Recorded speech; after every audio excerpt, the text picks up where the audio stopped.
नमस्कार, आप देख रहे हैं अपना भारत न्यूज और मैं हूं आपके साथ कीर्ति सिंह। आइए नजर डालते हैं खबर की ओर।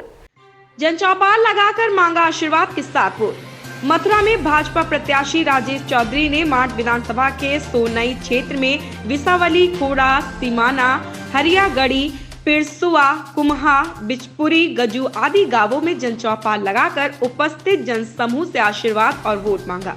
जन समूह को संबोधित करते हुए उन्होंने कहा कि माठ विधानसभा का चुनाव मुख्यमंत्री की कुर्सी पर किसे बैठाना है या तय करने का चुनाव है। गुंडागर्दी, बदमाशी समाप्त है। पहले की सत्ता के संरक्षण प्राप्त बदमाश हाईवे और सड़कों पर लूट करते थे और बदनामी माठ क्षेत्र की होती थी। आज बदमाश सलाखों के पीछे है। पिछले चुनाव में जिस आदमी के विरोध में 1,40,000 मत पड़े थे, उससे सब परेशान हैं। इस बार जातिवादी और वंशवादी ताकतों को बाहर का रास्ता दिखाकर घर के व्यक्ति को चुने और राम राज्य की राह को आसान करे। उन्होंने माठ की जनता, सह सहयोगियों और युवा साथियों से मिल रहे अपार स्नेह, समर्थन पर आभार भी जताया। योगी मोदी के गगनभेदी नारों के साथ जनसमूह से जीत का आशीर्वाद प्राप्त किया। आशीष तिवारी की रिपोर्ट। माठ विधानसभा क्षेत्र को आज विकास के रास्ते पर ले जाना है। मैं नौजवानों से अपील करूंगा, बुजुर्गों से अपील करूंगा, माँ बहनों से अपील करूंगा।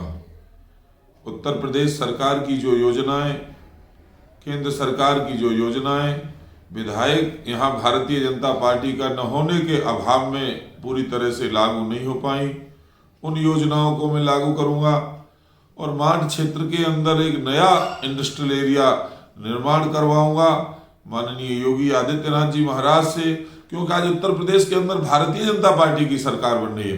भारतीय जनता पार्टी की सरकार बन रही है तो क्यों न भारतीय जनता पार्टी का एमएलए माठ क्षेत्र का हो। मैं आप सभी से अपील करूंगा, भारतीय जनता पार्टी के कमल वाले निशान का बटन दबाकर लाखों मतों से विजयी बना करके मुझे उत्तर प्रदेश की विधानसभा भेजें। चुनाव कोई सामान्य चुनाव नहीं है। मुझे भरोसा है आप कमल वाला बटन दबाएंगे। यदि आपने कमल वाला बटन 2014, 17 और 19 में नहीं दबाया होता तो धारा 370 नहीं हटती, राम मंदिर का निर्माण नहीं होता, काशी के अंदर कॉरिडोर नहीं बनता और आज गरीब को गेहूं, चावल, चीनी, दाल, नमक और रिफाइंड ये फ्री नहीं मिल रहा होता। महीने में 2 बार मिलता है फ्री।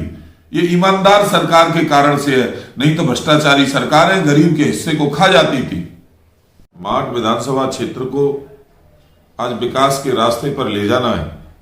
मैं नौजवानों से अपील करूंगा, बुजुर्गों से अपील करूंगा, माँ बहनों से अपील करूंगा। उत्तर प्रदेश सरकार की जो योजनाएं, केंद्र सरकार की जो योजनाएं विधायक यहाँ भारतीय जनता पार्टी का न होने के अभाव में पूरी तरह से लागू नहीं हो पाई, उन योजनाओं को मैं लागू करूंगा और माठ क्षेत्र के अंदर एक नया इंडस्ट्रियल एरिया निर्माण करवाऊंगा माननीय योगी आदित्यनाथ जी महाराज से, क्योंकि आज उत्तर प्रदेश के अंदर भारतीय जनता पार्टी की सरकार बन रही है। भारतीय जनता पार्टी की सरकार बन रही है तो क्यों न भारतीय जनता पार्टी का एमएलए माठ क्षेत्र का हो। मैं आप सभी से अपील करूंगा, भारतीय जनता पार्टी के कमल वाले निशान का बटन दबाकर लाखों मतों से विजयी बना करके मुझे उत्तर प्रदेश की विधानसभा भेजें। प्रत्याशियों को तो मैंने भी अपने भाई को और वकील साहब को भेजा कि जाओ, मैं तो प्रचार में लगा हुआ हूं, जाकर के ले आओ। 2 बजे का समय था, 2 के बाद 3 बजे, 4 बजे, 5 बजे, 6 बज गए। तो मैंने अपने भाई को कहा, जितेंद्र को, बोले क्या कर रहा है तुम वहां पे? सिंबल लेने का काम तो 10 मिनट का है। कि नहीं भाई भैया, बड़े बड़े वकील आ रहे हैं, बहस चल रही है। मैंने क्या बात की बहस चल रही है? कि नहीं, हमारा तो पर्चा स्वीकार तो हो गया, केवल रिसीविंग लेनी है।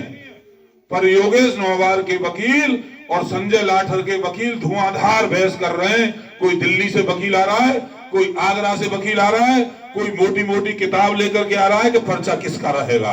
आप सोचिए, वो भी मेरा भाई है, चाहे वो मेरे खिलाफ चुनाव लड़ता है योगेश नौवार, चाहे वो जीतता चाहे मैं जीतता, कोई बात नहीं। आपके बच्चे तो थे हम दोनों।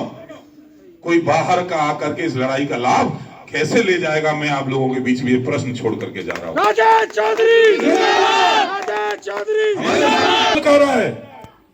ऐसी ही खबर से जुड़े रहने के लिए आप देखते रहिए अपना भारत न्यूज।